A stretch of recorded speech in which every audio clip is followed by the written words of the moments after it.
Ribbon ಇದೆ.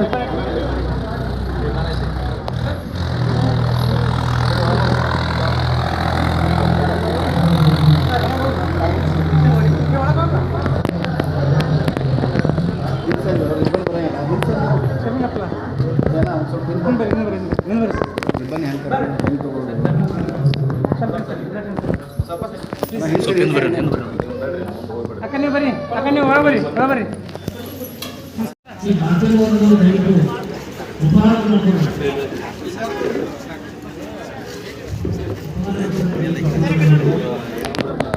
Sir ಮುಂದೆ ನೋಡ್ರಿ, ಸರ್ ಇಲ್ಲಿ ನೋಡ್ರಿ.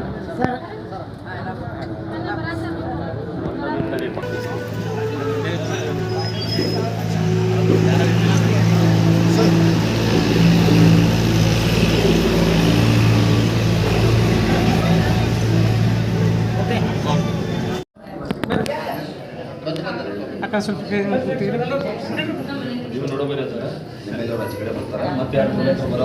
ಸರ್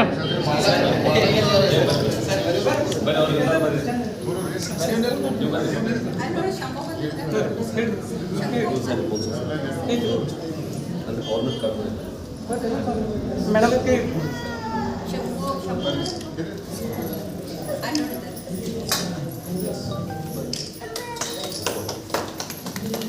ಸರ್ ಏನು ಸರ್ ಏನು ಸರ್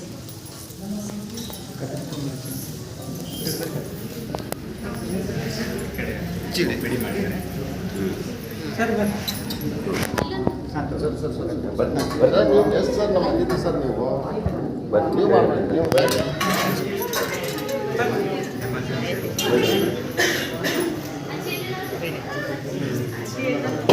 ಫಾರ್ಮಸಿ ಎಲ್ಲ ವ್ಯವಸ್ಥೆ ಇದೆ. ಇದಕ್ಕಾಗಿ ಎಲ್ಲ ಗ್ರಾಮದ ಜನರು, ಸುತ್ತಮುತ್ತಲಿನ ಗ್ರಾಮದ ಜನರು ಇದರ ಸದುಪಯೋಗವನ್ನು ಪಡ್ಕೊಳ್ಬೇಕು.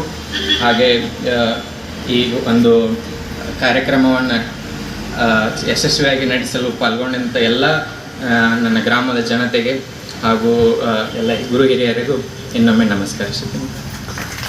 ಮತ್ತು ಸ್ನೇಹಿತರಿಗೂ ಹಾಗೂ ಗುರುಗಳಿಗೂ ಕೂಡ ನಮಿಸುತ್ತಾ, ಈ ಸಭೆಯಲ್ಲಿ ಆಗಮಿಸಿದ ಎಲ್ಲ ಮಹನೀಯರಿಗೂ ನನ್ನ ಅನಂತ ಕೋಟಿ ನಮನಗಳು.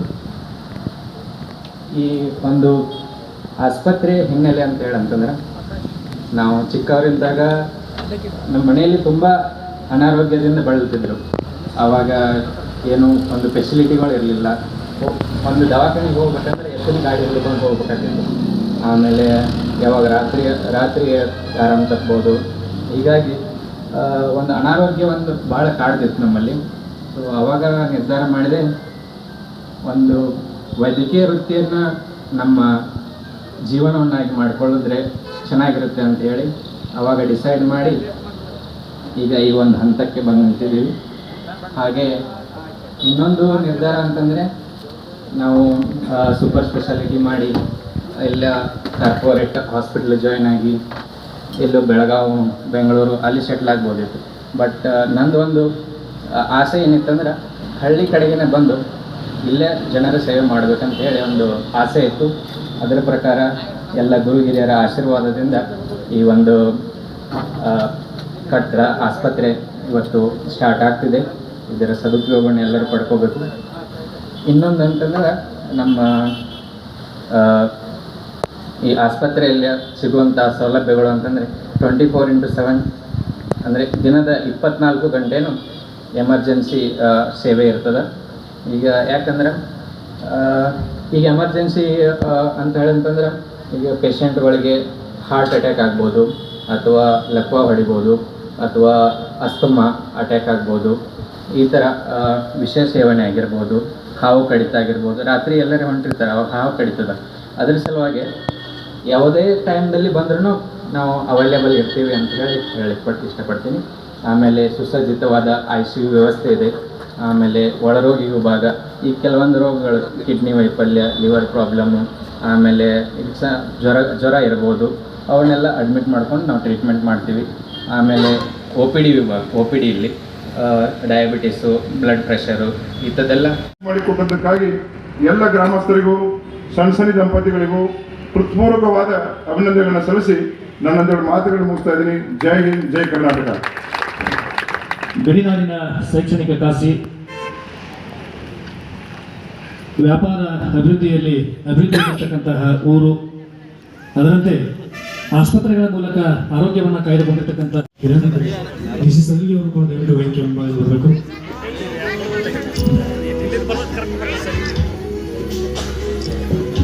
ತಮ್ಮೆಲ್ಲರ ಚಪ್ಪಾಳೆಗಳ ಮೂಲಕ ಈ ಒಂದು ಉದ್ಘಾಟನಾ ಕಾರ್ಯಕ್ರಮಕ್ಕೆ ಶೋಭೆಯನ್ನು ತರೋಣ. ಉದ್ಘಾಟನೆಯಲ್ಲಿ ಪಾಲ್ಗೊಂಡಿರುವ ಮಾನ್ಯ ಸಂಸದರಾದ ಶ್ರೀ ಈರಣ್ಣ ಕರಾಡಿ ಅವರಿಗೆ, ಡಾಕ್ಟರ್ ಎಲ್ ಎಸ್ ಜಬ್ಬಿಗೆ ಅವರಿಗೆ, ಶ್ರೀ ವಸಂತನ ಲಾಲೆ ಅವರಿಗೆ, ಡಾಕ್ಟರ್ ಯಲ್ಲಾದೇವಿ ಸನ್ಸನಿ ಅವರಿಗೆ, ಹಿರಿಯರಾದ ಶ್ರೀ ಮಿಸಿ ಸನ್ನಿಗೆ ಅವರಿಗೆ, ಡಾಕ್ಟರ್ ಸಂಜೀವ್ ಪಾಂಡೆ ಅವರಿಗೆ, ಸರ್ವರಿಗೂ ಅನಂತ ಕೃತಜ್ಞತೆಗಳು.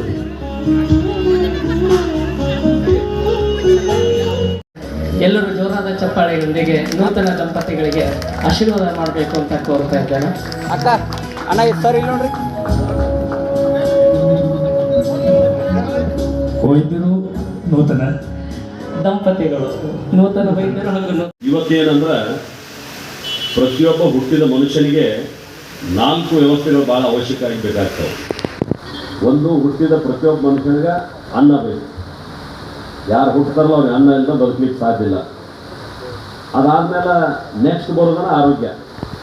ಅವ್ರಿಗೆ ಆರೋಗ್ಯಪೂರ್ಣವಾಗಿ ಜೀವನ ನಡೆಸಬೇಕಾಗ್ತದೆ. ಅನಾರೋಗ್ಯವಾಗಿ ಮುಂದುವರಿಲಿಕ್ಕೆ ಸಾಧ್ಯ ಇಲ್ಲ. ಅನ್ನ ಮತ್ತು ಆರೋಗ್ಯ ಇವು ಎರಡರಾದ್ಮೇಲೆ ಅಷ್ಟಕ್ಕೆ ನಿಲ್ಲಂಗಿಲ್ಲ. ಅವನು ಎಲ್ಲಾದರೂ ಒಂದು ಕಡೆ ಆಶ್ರಯ ಪಡಿಬೇಕಾಗ್ತದೆ. ಆಶ್ರಯ ಅಂದರೆ ಮನೆ ಬೇಕು ಅವ್ರಿಗೆ. ಈ 3 ಆದಮೇಲೆ ಅಕ್ಷರದ ಜ್ಞಾನ ಬೇಕಾಗ್ತದೆ. ಇವತ್ತಿನ ಸ್ಪರ್ಧಾತ್ಮಕ ಜಗತ್ತಿನವ್ರು ಬದುಕಬೇಕಂದ್ರೆ ಅಕ್ಷರದ ಜ್ಞಾನ ಬೇಕಾಗ್ತದೆ. ಈ 4 ವ್ಯವಸ್ಥೆ ಇದೆ: ಅನ್ನ, ಆರೋಗ್ಯ, ಅಕ್ಷರ ಮತ್ತು ಆಶ್ರಯ. ಈ 4 ಕೊಡ್ತಕ್ಕಂಥದ್ದು ಯಾರ್ದು ಅಂತಂದ್ರೆ ಸರ್ಕಾರದ ಜವಾಬ್ದಾರಿ. ಯಾಕಂದ್ರೆ ನಾವೆಲ್ಲ ಟ್ಯಾಕ್ಸ್ ಕಟ್ತೀವಿ, ಬೇರೆ ಬೇರೆ ರೂಪದಿಂದ ಸರ್ಕಾರಕ್ಕೆ ತೆರಿಗೆಯನ್ನು ಸಂಗ್ರಹ ಮಾಡ್ತೀವಿ. ಹೀಗಾಗಿ ಅದನ್ನು ನೋಡ್ಕೋಬೇಕನ್ನುವಂಥದ್ದು. ಆದರೆ ಕೇವಲ ಸರ್ಕಾರ ಒಂದ ಮಾಡಿದರೆ ಇದನ್ನು ಮಾಡಲಿಕ್ಕೆ ಸಾಧ್ಯನೇ ಇಲ್ಲ. ಈ ರೀತಿ ಚಾಲೆಂಜ್ ತಗೊಂಡು ಒಂದು ಸವಾಲನ್ನು ಸ್ವೀಕಾರ ಮಾಡಿ ಅನೇಕ ಸಮಾಜದೊಳಗಿದ್ದಂಥ ಜನ, ನಾನು ಈ ಸಮಾಜದಿಂದ ಭಾಳಷ್ಟು ಪಡೆದಿದ್ದೀನಿ, ವಾಪಸ್ಸು ಸಮಾಜಕ್ಕೆ ನಂದು ಒಂದಿಷ್ಟು ಏನಾದರೂ ಕೊಡುಗೆ ಆಗಲಿ ಅಂತ ಹೇಳಿ ಬರ್ತಾರಲ್ಲ, ಅದರಿಂದಾಗಿ ಸರ್ಕಾರದ ಅರ್ಧ ಕೆಲಸ ಕಡಿಮೆ ಆಗ್ತಾವ ಅಂತ ನಾನು ಭಾವಿಸ್ತೀನಿ. ಕೇವಲ ಸರ್ಕಾರಿ ಆಸ್ಪತ್ರೆಗಳಷ್ಟೇ ಇದ್ದರೆ ಜನರ ಆರೋಗ್ಯ ಈ ರೀತಿ ಇರ್ಲಿಕ್ಕೆ ಸಾಧ್ಯನೇ ಇರ್ತಿರಲಿಲ್ಲ. ಕೇವಲ ಸರ್ಕಾರಿ ಶಾಲೆಗಳಿದ್ದಿದ್ರೆ ಅಷ್ಟೇ ನಾವು ಸಾಕ್ಷರರಾಗಲಿಕ್ಕೆ ಸಾಧ್ಯ ಇರ್ತಿರಲಿಲ್ಲ. ಅನೇಕ ಮಠ ಮಂದಿರಗಳು ಅನ್ನದಾಸೋಹವನ್ನು ಮಾಡ್ತಾವ, ಅಕ್ಷರ ದಾಸೋಹವನ್ನು ಮಾಡ್ತಾವ. ಮತ್ತು ಅನೇಕ CSR ಫಂಡ್ನಲ್ಲಿ, ಅಂದರೆ ಕಾರ್ಪೊರೇಟ್ ಸೋಷಿಯಲ್ ರೆಸ್ಪಾನ್ಸಿಬಿಲಿಟಿ ಅಂತ ಏನು ಹೇಳ್ತೀವಿ, ಅನೇಕ ದೊಡ್ಡ ದೊಡ್ಡ ಕಂಪನಿಗಳು ಕೂಡ ಒಂದು ಮನೆಯನ್ನು ಕಟ್ಟಿಕೊಡ್ಲಿಕ್ಕೆ ಮುಂದೆ ಬರ್ತಾವೆ ಅನೇಕ ಕಡೆ. ಇದು ಎಲ್ಲರ ಜವಾಬ್ದಾರಿ ಅನ್ನುವಂಥದ್ದನ್ನು ನಾವು ಅರ್ಥ ಮಾಡ್ಕೊಂಡಿದ್ದೀವಿ. ಹೀಗಾಗಿ ನಾವೆಲ್ಲರೂ ಸರ್ಕಾರದ ಜೊತೆ ಸಾಮೂಹಿಕವಾಗಿ ಕೈ ಜೋಡಿಸೋದ್ರಿಂದ ಮಾತ್ರ ಅನೇಕ ಸಮಸ್ಯೆಗಳಿಗೆ ನಾವು ಪರಿಹಾರ ಕೊಡಲಿಕ್ಕೆ ಸಾಧ್ಯ. ಉದ್ಘಾಟನೆಗೆ ಒಂದು ಗೌರವವನ್ನು ತಂದಿರತಕ್ಕಂಥ ಈ ಸಣ್ಣ ಸಂಧಿ ಮತ್ತು ಪಾಟೀಲ್ ಪರಿವಾರದ ಎಲ್ಲ ಆಪ್ತ ಬಂಧು ಮಿತ್ರರೇ, ಮಾಧ್ಯಮದ ಸ್ನೇಹಿತರೆ, ಒಂದು ಆಸ್ಪತ್ರೆ ಉದ್ಘಾಟನೆ ಮಾಡಿ ಮಾತಾಡುವಂತಂದ್ರೆ ಡಾಕ್ಟರ್ ಜಂಬಿಗೆ ಅವ್ರು ಮಾತಾಡ್ಬೋದು, ಉಳಿದಂಥ ಎಲ್ಲ ಡಾಕ್ಟ್ರುಗಳು ಮಾತಾಡ್ಬೋದು, ಅವ್ರದೇ ಆದಂಥ ಕಷ್ಟ ಸುಖ ನಿಮ್ಮನ್ನು ಹಂಚ್ಕೋಬೋದು. ಆದರೆ ನಾನು ಒಬ್ಬ ಮೂಲತಃ ಕೃಷಿಕನಾಗಿ, ರಾಜಕಾರಣಿಯಾಗಿ, ವೈದ್ಯಕೀಯ ಕ್ಷೇತ್ರದ ಬಗ್ಗೆ ಮಾತಾಡೋದಂದ್ರೆ ಭಾಳ ಕಠಿಣ ಅನಿಸ್ತದೆ. ಆದರೂ ಜನರಲ್ ನನ್ನ ಕರೆದು ಉದ್ಘಾಟನೆ ಮಾಡಲಿಕ್ಕೆ ಅವಕಾಶ ಮಾಡಿಕೊಟ್ಟಿರೋದ್ರಿಂದ ನಾನು ಇಷ್ಟ ಹೇಳ್ಬೋದು, ಇವತ್ತು ಹಾರುಗೇರಿ ನಗರ ಭಾಳ ವೇಗದಿಂದ ಬೆಳೀತಕ್ಕಂಥ ನಗರ ಇದೆ. ಇಲ್ಲಿ ಡಾಕ್ಟರ್ ಯಲ್ಲಾಲಿಂಗ ಅವರು ಇರ್ಬೋದು, ಡಾಕ್ಟರ್ ಸಂಗೀತಾ ಅವರು ಇರ್ಬೋದು, ಅವರು ಭಾಳ ಒಂದು ಸಾಹಸಕ್ಕೆ ಕೆಲಸಕ್ಕೆ ಕೈ ಹಾಕಿದ್ದಾರೆ ಅಂತ ನಾನು ಭಾವಿಸ್ತೀನಿ. ಯಾಕಂತಂದ್ರೆ ಅವರಿಬ್ಬರು ಅತ್ಯಂತ ಸಾಮಾನ್ಯ ಕುಟುಂಬದಲ್ಲಿ ಹುಟ್ಟಿ ತಮ್ಮ ಶಿಕ್ಷಣವನ್ನು ಯಾವುದೇ ಡೊನೇಷನ್ ಇಲ್ಲದ ತಮ್ಮ ಶಿಕ್ಷಣವನ್ನು ಪೂರೈಕೆ ಮಾಡಿ ಕಲಿತು ಹೊರಗೆ ಬಂದ ಮೇಲೆ ಯೋಚನೆ ಮಾಡೋದು ಎಲ್ಲರೂ ಏನಂದ್ರೆ ಎಲ್ಲಿ ದುಡ್ಡು ಹುಟ್ಟಿಸ್ಬೋದು ಅಂತ ಯೋಚನೆ ಪ್ರಾರಂಭ ಆಗ್ತದೆ. ಯಾಕೆ ಹಂಗಾಗೈತಂದ್ರೆ ಶಿಕ್ಷಣ ಇವತ್ತು ಕೈ ನೆಲಕಲಾರದ ಮಟ್ಟಕ್ಕೆ ಮ್ಯಾಲೆ ಹೊಂಟಾರೆ. ಎಲ್ಲರೂ ದುಡ್ಡು ಖರ್ಚು ಮಾಡಿ ಶಿಕ್ಷಣ ಪಡೆಯೋದು. ಮೊದಲೇನಿತ್ತು, ಸಾಕಷ್ಟು ಸರ್ಕಾರಿ ಶಾಲೆಗಳು ಇದು ಅವನ್ನೆಲ್ಲ ಉಪಯೋಗ ತೊಗೊಂಡು ನಮ್ಮ ಜನ ಶಿಕ್ಷಣವನ್ನು ಉಚಿತವಾಗಿ ಪಡಿತಾ ಇದ್ರು. ಆದರೆ ಇವತ್ತು ಹಂಗಾಗಿಲ್ಲ. ಕೋಟ್ಯಾಂತರ ರೂಪಾಯಿ ಖರ್ಚು ಮಾಡಿ ಕಲಿತು ಬಂದಂಥ ವಿದ್ಯಾರ್ಥಿಗಳು ಏನು ಯೋಚನೆ ಮಾಡ್ತಾರಂದ್ರೆ ನಾನೇನು ಖರ್ಚು ಮಾಡೀನಿ ಅದನ್ನು ತೆಗಿಬೇಕು, ನಮ್ಮ ಕುಟುಂಬ ನಿರ್ವಹಣೆ ಮಾಡಬೇಕು ಮತ್ತು ನಾನು ಬದುಕಬೇಕು.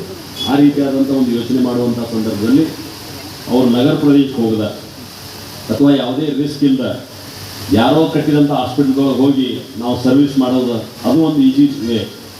ಅವೆರಡನ್ನೂ ಬಿಟ್ಟು ಇವತ್ತವರು ಒಂದು ಸಾಹಸ ಯಾಕಂತ ಹೇಳಿದ್ರೆ ಸ್ವತಂತ್ರವಾಗಿ ಒಂದು ಆಸ್ಪತ್ರೆಯನ್ನು ನಿರ್ಮಾಣ ಮಾಡಬೇಕು. ಆ ಮೂಲಕ ಆರೋಗ್ಯದಲ್ಲಿದ್ದುಕೊಂಡು ಈ ಭಾಗದ ಗ್ರಾಮೀಣ ಪ್ರದೇಶದ ಯಾರಿಗೆ ವೈದ್ಯಕೀಯ ಕ್ಷೇತ್ರದ ಅವಶ್ಯಕತೆ ಇದೆ ಅವರ ಸೇವೆ ಮಾಡಬೇಕಂತೇಳಿ ಏನು ಬಂದದಲ್ಲ, ಅದು ಸಾಹಸದ ಕೆಲಸ ಅಂತ ಹೇಳಲಿಕ್ಕೆ ನಾನು ಬಯಸ್ತೇನೆ. ಹೀಗಾಗಿ ಅವರ ಏನು ಅಪೇಕ್ಷೆ ಇದೆ ಭಗವಂತ ಅದನ್ನು ಈಡೇರಿಸಲಿ, ಅವರು ಒಳ್ಳೆಯ ಯಶಸ್ಸನ್ನು ಕೊಡಲಿ, ಅವರು ತಮ್ಮ ಬದುಕಿನಲ್ಲಿ ಒಳ್ಳೆಯ ಹೆಸರನ್ನು ಮಾಡಲಿ ಅಂತೇಳಿ ಪ್ರಾರಂಭದಲ್ಲಿ ಅವರಿಗೆ ನಾನು ಶುಭವನ್ನು